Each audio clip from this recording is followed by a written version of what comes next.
Halo kawanku semuanya, selamat pagi, selamat siang, selamat sore, dan selamat malam untuk teman-teman saya petani lele yang ada di Indonesia maupun di seluruh dunia ini. Nah, jumpa lagi dengan saya di Snack FP Channel. Tentunya channel yang membahas tentang cara budidaya lele yang baik dan benar. Nah, jika teman-teman menemukan video ini, beruntunglah teman-teman, usaha ikan lele Anda mudah-mudahan bisa terselamatkan ya. Nah, karena apa? Banyak sekali para pemula yang chat ke saya yang ya ini adalah salah satu penyakit ikan lele yang bisa membuat usaha ikan lele kita itu jadi bangkrut. Nah, jadi penyakit ini itu bisa membunuh ikan lele kita itu secara massal. Nah, dulu saya sering mengalami ini. Nah, jadi kali ini saya ingin berbagi tips dan berbagi pengalaman. Dulu saya bisa menemukan solusinya atau mencegah agar tidak terkena penyakit ini. Nah, lebih baik itu mencegah daripada mengobati. Karena apa? Kalau mencegah itu sudah pasti akan mengatasi ya.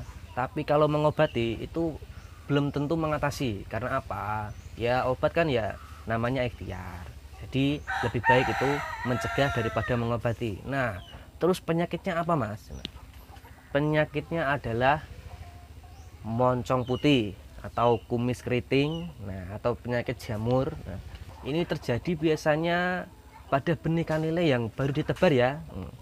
Semisal hari ini kita tebar benih, mungkin 1 atau 2 hari kemudian biasanya ikan lele itu kumisnya pada keriting, nah terus kumisnya pada putih-putih, nah, kumisnya pada kena jamur, nah, dan itu bisa mengakibatkan kematian massal. Nah, ini saya mengingatkan waktu saya dulu memulai usaha budidaya ikan lele ya.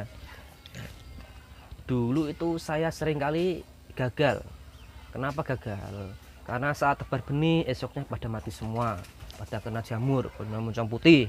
Nah itu berjalan sekitar 5 kali berturut-turut. Nah, setelah yang keenam, nah, itu kan saya tebar benih pada malam hari. Dulu itu saya sering tebar benih pada sore hari, pada siang hari. Nah, kenapa saya tidak lakukan pada pagi hari? Karena saya itu tidak bisa bangun pagi. Makanya saya itu sering tebar benih pada sore hari ya. Nah, pada waktu itu saya itu tebar benih pada malam hari. Nah, hujan juga. Nah, terus waktu itu saya masuk ke dalam kolam. Nah, setelah saya masuk, itu ternyata suhunya itu panas sekali. Nah, terus saya akhirnya itu mencoba-coba ya. Nah, kan kolam saya ada 4. Nah, tapi yang buat tebar benih itu ada 2 kolam. Karena yang 2 kolam itu sudah ada isinya. Terus saya coba-coba, saya kasih es batu. Nah, saya ambil di kulkas, terus es batunya itu saya masukkan ke dalam kolam yang satu.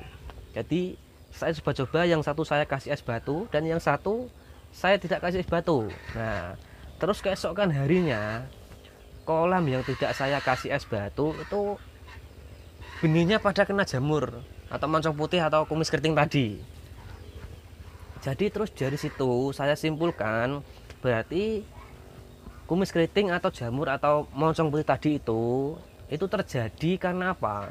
Itu terjadi karena perubahan suhu. Semisal di kolam pembibitan itu suhunya 30 derajat ya. Terus kita pindah ke kolam kita, tapi suhunya itu di atas kolam yang di pembibitan tadi. Semisal suhu kita itu 35 derajat. Nah, berarti itu ada kenaikan suhu. Nah, biasanya keesokan harinya itu pasti ikan lele kita terkena jamur atau kumis keriting tadi. Nah, berarti bisa kita simpulkan kalau penyakit kumis keriting ini itu terjadi karena perubahan suhu yang ada di kolam kita. Nah, buat teman-teman kalau bisa itu tebar benih itu di jam pagi hari ya. Kalau bisa itu sebelum matahari terbit. Itu saran saya, dan alhamdulillah setelah saya terapkan sampai sekarang itu benih saya tidak ada yang terkena jamur atau moncong putih ya.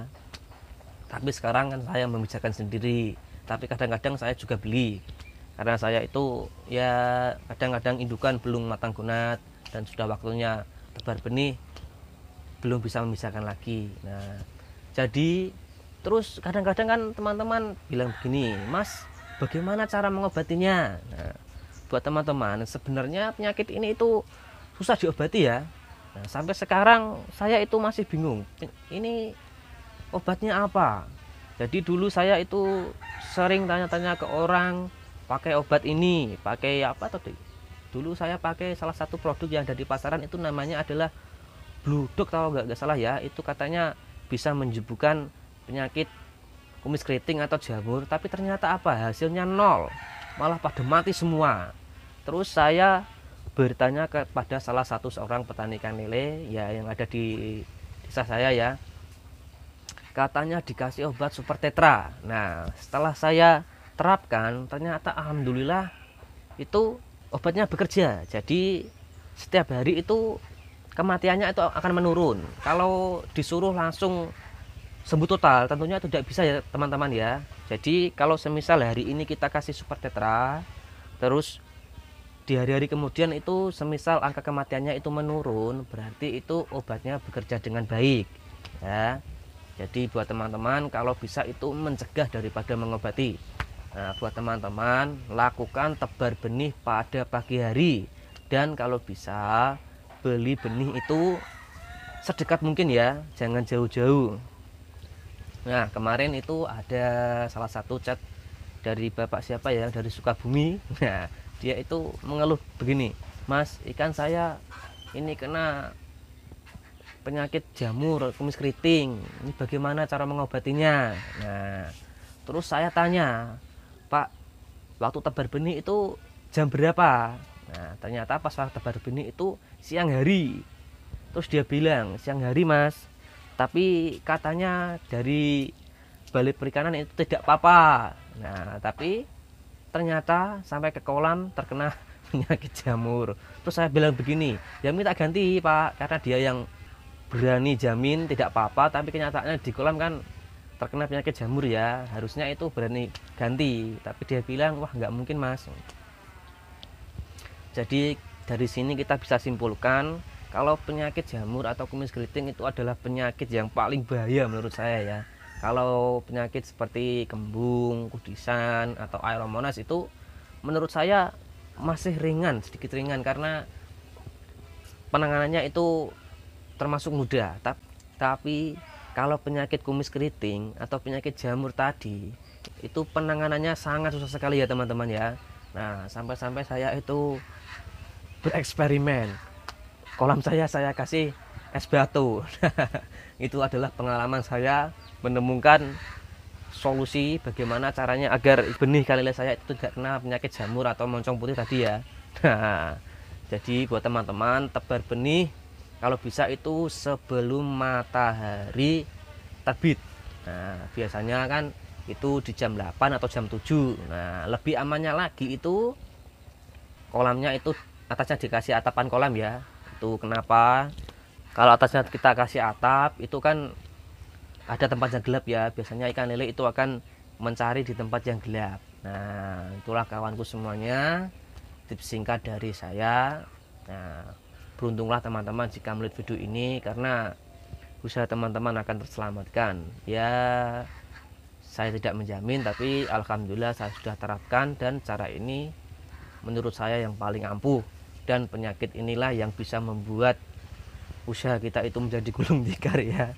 Dulu saya tebar 2000 itu mati semua total, tinggal 200 kalau nggak salah. Nah, itulah yang bikin saya bereksperimen. Nah, alhamdulillah bisa ketemu solusinya. Oke kawanku semuanya, semoga video ini bermanfaat dan jangan lupa ikut terus channel ini, tentunya di channel Kevin channel yang membahas tentang cara budidaya lele yang baik dan benar. Sampai jumpa, salam Batelmania Indonesia.